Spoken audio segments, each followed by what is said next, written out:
Hi, இது Monday vlog தான். என்றைக்குமே மண்டே தான் விளக்கெல்லாம் க்ளீன் பண்ணுவோம். ஒரு சிலருக்கு சண்டே டைம் இருக்கும்போது க்ளீன் பண்ணிப்பாங்க.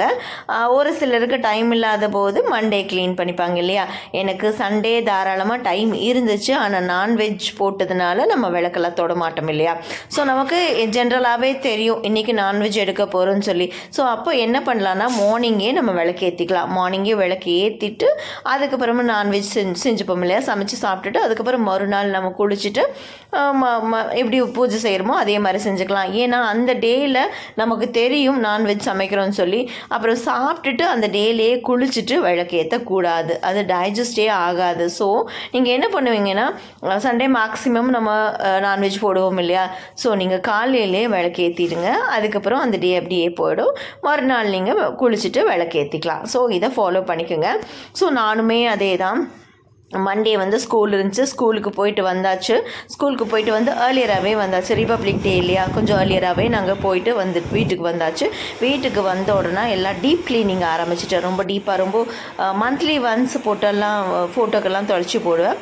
ஸோ இன்றைக்கும் அதை பண்ணிக்கலான்னு சொல்லிட்டு எடுத்து நீட்டாக லைட்டாக தண்ணி தொட்டு தொடச்சி அழகாக பொட்டெல்லாம் வச்சாச்சு. பொட்டெல்லாம் வச்சுட்டு அழகாக பூஜையெல்லாம் பண்ணி முடிச்சாச்சு. பூஜையெல்லாம் பண்ணி முடிச்சதுக்கப்புறம் நம்ம பார்க்கும்போது அவ்வளோ ஒரு ஹாப்பி நமக்கு இருக்கும். இது வந்து பாருங்கள், இந்த லைட் எனக்கு ஸோ கிச்சனில் தான் நாங்கள் சாமி வச்சுருக்கோம். ஏன்னா பிளேஸ் ப்ராப்பராக எங்களுக்கு கிடைக்கல. ஸோ கிச்சனில் இது இங்கே தான் வச்சுருக்கோம். ஸோ வச்சுட்ருக்கும்போது கொஞ்சம் லைட் வந்து ரொம்ப ப்ராப்பராக விளை கிடையாது. ஸோ அதில் ஆன்லைனில் இதை ஆர்டர் போட்டு இந்த விளக்கு வாங்கினோம். ஆனால் இன்னும் அரேஞ்ச் பண்ணல. ஜஸ்ட் லைக் தட் மேலேயே ஸ்ப்ரெட் பண்ணி வச்சாச்சு.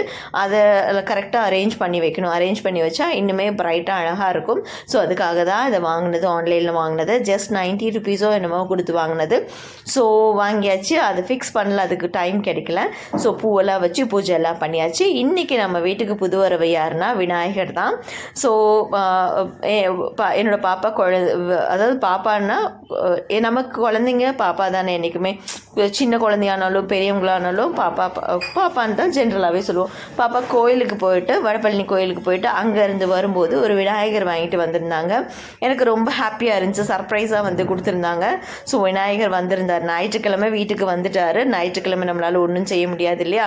ஸோ நான் வந்து என்ன செஞ்சேன்னா மண்டே அபிஷேகமெல்லாம் செஞ்சுட்டு பூஜையெல்லாம் அழகாக முடிச்சாச்சு. அபிஷேகம் செய்யும்போது எப்படின்னா நமக்கே தெரியாமல் கண்ணிலேருந்து தண்ணி வரும். ஸோ நிறைய பேர் சொல்லி கேள்விப்பட்டிருக்கேன். ஆனால் எனக்கே இப்படி தான் வேலுக்கு நான் அபிஷேகம் செய்யும்போதும் எனக்கு தெரியாமல் கண்ணிலேருந்து தண்ணீர் வரும். இன்றைக்கு அதே மாதிரி விநாயகருக்கு நம்ம அபிஷேகம் செய்யும்போதும் எனக்கு தெரியாமல் கண்ணிலேருந்து தண்ணி வந்துச்சு. ஸோ அப்புறம் மனநிறைவாக நான் விநாயகருக்கு பூஜை எல்லாம் முடிச்சுக்கிட்டேன்.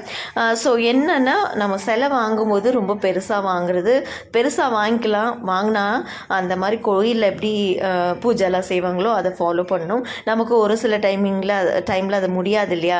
ஸோ முடிஞ்ச அளவு நம்ம குட்டி குட்டி சிலையாகவே போய்க்கலாம். விருப்பம் உள்ளவங்க குட்டி சிலையாக வாங்கி நம்ம பூஜையெல்லாம் செஞ்சுக்கலாம்.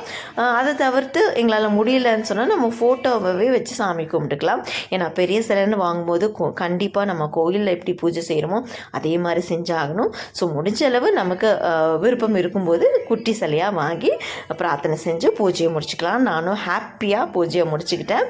வாழ்க வளமுடன். அடுத்த வீடியோவில்